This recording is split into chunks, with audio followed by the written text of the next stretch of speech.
These tiny little geckos are all female and they can clone themselves. Meet the mourning gecko, one of the coolest, weirdest little reptiles that you've never heard of, and one of our favorites.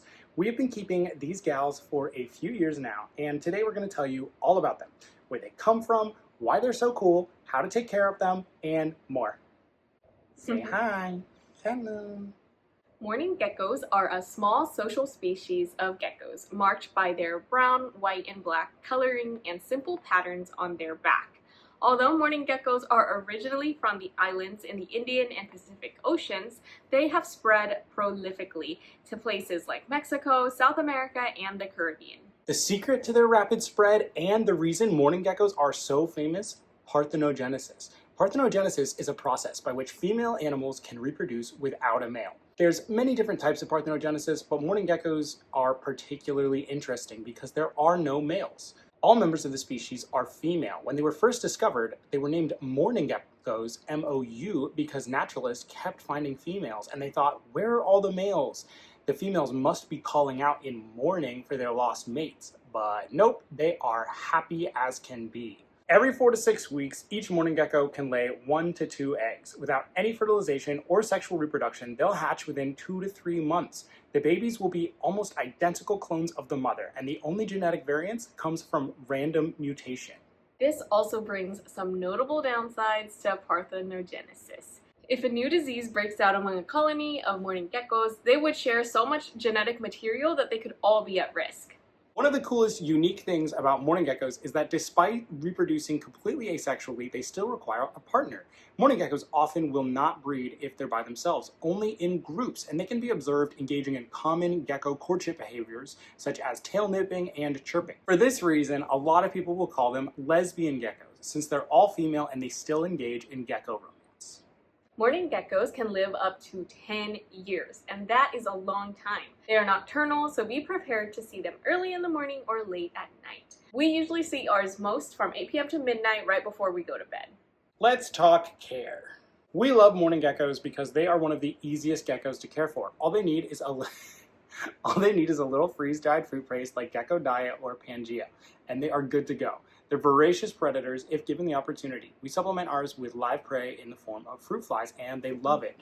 They go crazy and they start chirping during feeding.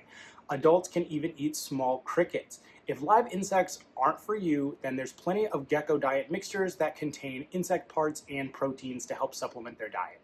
Mourning geckos are so small that they don't need a huge habitat either. They just need a tropical environment with plenty of hiding places. We highly recommend keeping them in a bioactive vivarium. There's nothing quite like seeing them clamber over various sticks and leaves.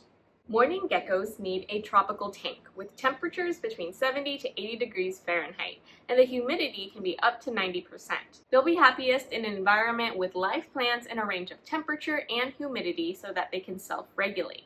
Mourning geckos are social and need to be in groups. However, they can be aggressive with each other if overcrowded, depending on the amount of hiding spots and cover they have to make their own territories.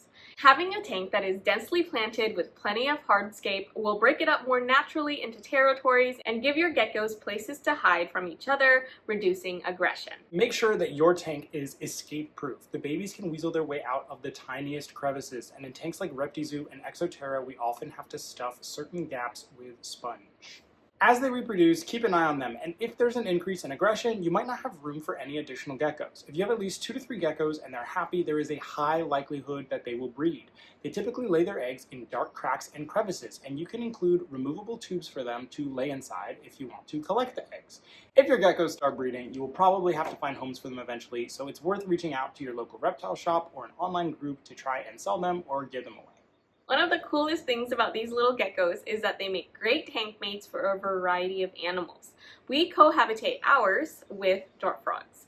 It's been working great, especially since they have a reverse sleep-wake schedule.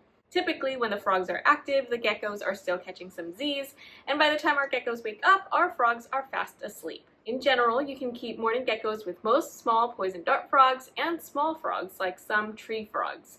They can also be kept with some more unique animals like vampire crabs. Important PSA, cohabitation is for experienced hobbyists. You need to make sure that the needs of every animal are met if you want to keep multiple types together. They can't be fighting over resources, food, or territory. You should already have kept those animals individually before trying to keep them together and or do a ton of research. You'll have to keep a very close eye on your animals and have other tanks ready in case something goes wrong. Just because it worked in someone else's setups does not automatically mean that it'll work in yours. And at the end of the day, animals have their own temperaments and personalities that will determine your success. So let us know down in the comments if you want a full video on some of our cohabitation recommendations, tips, and tricks. Let's talk handleability. As you guys saw, mourning geckos are not super handleable due to their small size and fast speed. If you do hold them, be prepared for them to dart up your sleeve or leap out into space.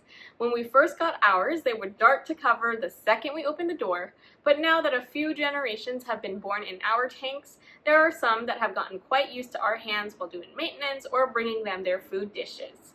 We can usually scoop these gals up without too much issue, but they aren't a handleable, friendly pet like some larger geckos or snakes. So, why do we love mourning geckos and why do we think they make great pets? Well, they're small, active, easy to care for, and honestly, just fun to watch. Whether you're a first-time reptile keeper or your house is already a zoo, they are a joy to have. And a fun feature of them is that they can change colors. I don't know if you'll be able to tell, but when we first took the gecko out, it was a darker color, more calm, and as they get stressed or maybe to blend into other environments, they can lighten up a bit. So that might be a fun thing to observe too. Alright guys, you're ready now to get some mourning geckos. Let us know if you have any questions, and if you're in the Bay Area and you want to commission a tank from us, make sure you send us an email. Or if you also just want some mourning geckos because we have an excess. Make sure to hit a like if you enjoyed that video and smash the subscribe button for more tank builds and informative videos. See you in the next one. Bye.